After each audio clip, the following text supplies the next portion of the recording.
aproveitando a deixa, Diga. é mais fácil organizar uma Copa de Várzea ou ser diretor do Corinthians? As duas são difíceis. No Corinthians, porque você mexe com paixão de muita gente.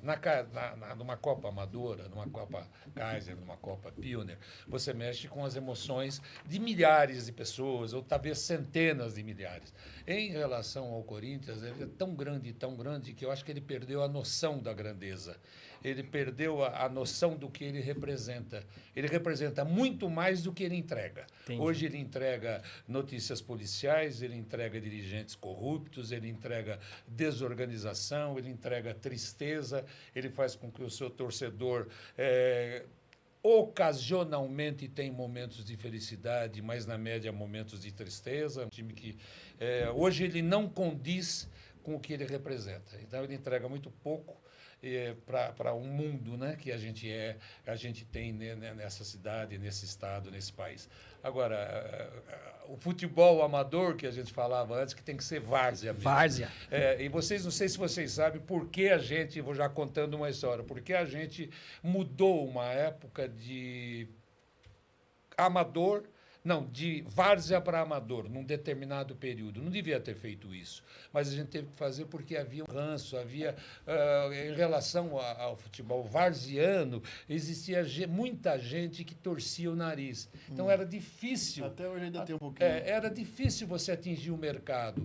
E a gente queria fazer com que todos pudessem respirar uma Copa sem preconceitos. E o preconceito é a praga do mundo. O preconceito é o que atrasa o mundo.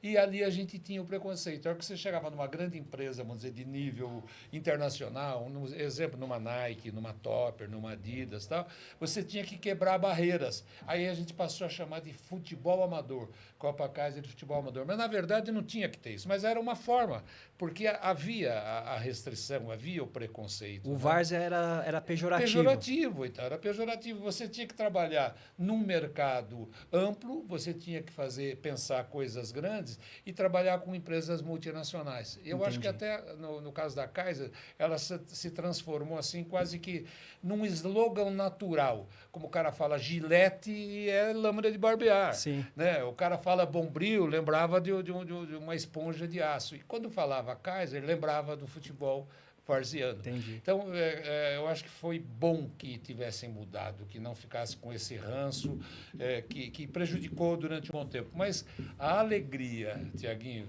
de você chegar num domingo de manhã, chegar num campo de futebol e ver aquelas milhares de pessoas, famílias presentes, que esperaram aquele momento, e eu tinha uma norma.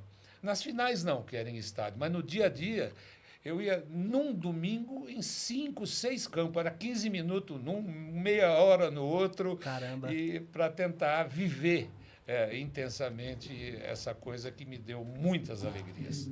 E como que começa a sua relação com o futebol de várzea em si e com a Copa Kaiser? Porque, pelo que eu estava lendo, existia um campeonato que era organizado pela federação, Sim. que era, se eu não me engano, varziano, né? O varziano e com a prefeitura Isso, também. com a prefeitura. E aí chegou um determinado ponto que a federação não quis dar continuidade, e aí acho que nesse momento que o senhor entra na história. Senhor não.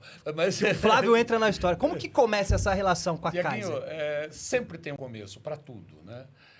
Teve um determinado momento em que eu sentia que a base, a parte de baixo da prateleira, ela tinha que subir alguns degraus.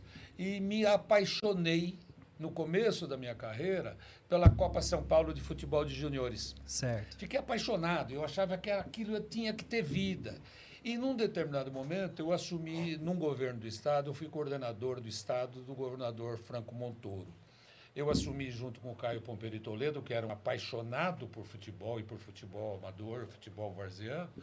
E no exato momento, em 1969, em que assumiu a prefeitura o Jânio Quadros, e o primeiro ato dele foi cancelar a Copa São Paulo, que até hoje é o celeiro de craques, né? E muita gente dá o primeiro passo ali, ou sai da várzea, ou sai do juvenil e vai para o sub-20. Uhum. Então, em 69, eu fiquei meio revoltado, eu estava no governo Montoro e ele assumiu a prefeitura no dia 1º, e no dia 2 ele cancelou a Copa São Paulo de Futebol, que iria começar no fim de semana seguinte. Caramba. E já tinha delegações de Belém do Pará, de vários estados, que já estavam viajando para São Paulo.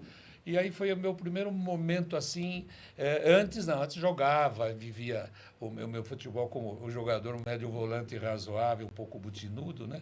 Um pouco violento e tal, mas passou.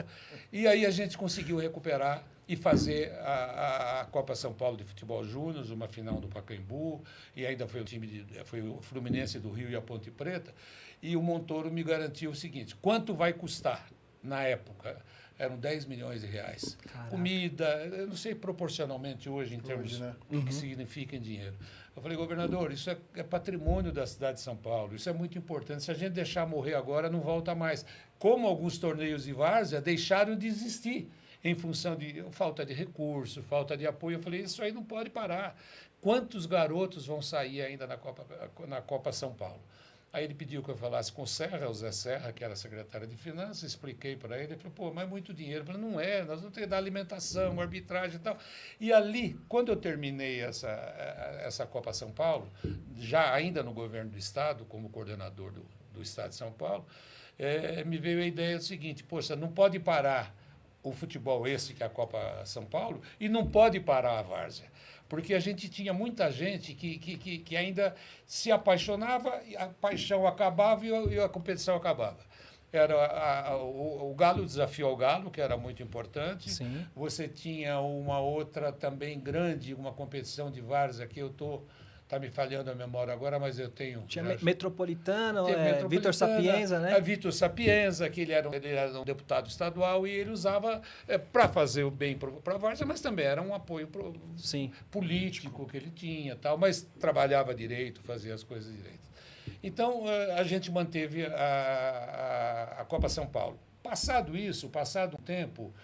Eu, ainda como jornalista, tinha estado no governo, aí fui candidato a deputado, teve uma vida e fui passando por áreas políticas, trabalhando com pessoas da área política, com o Serra, com o João Oswaldo Leiva, enfim, um monte de pessoas. E sempre eu dizia o seguinte, gente, tem que fazer alguma coisa. E a primeira coisa, agora eu vou lembrar o que foi feito. E nunca comentei isso com ninguém.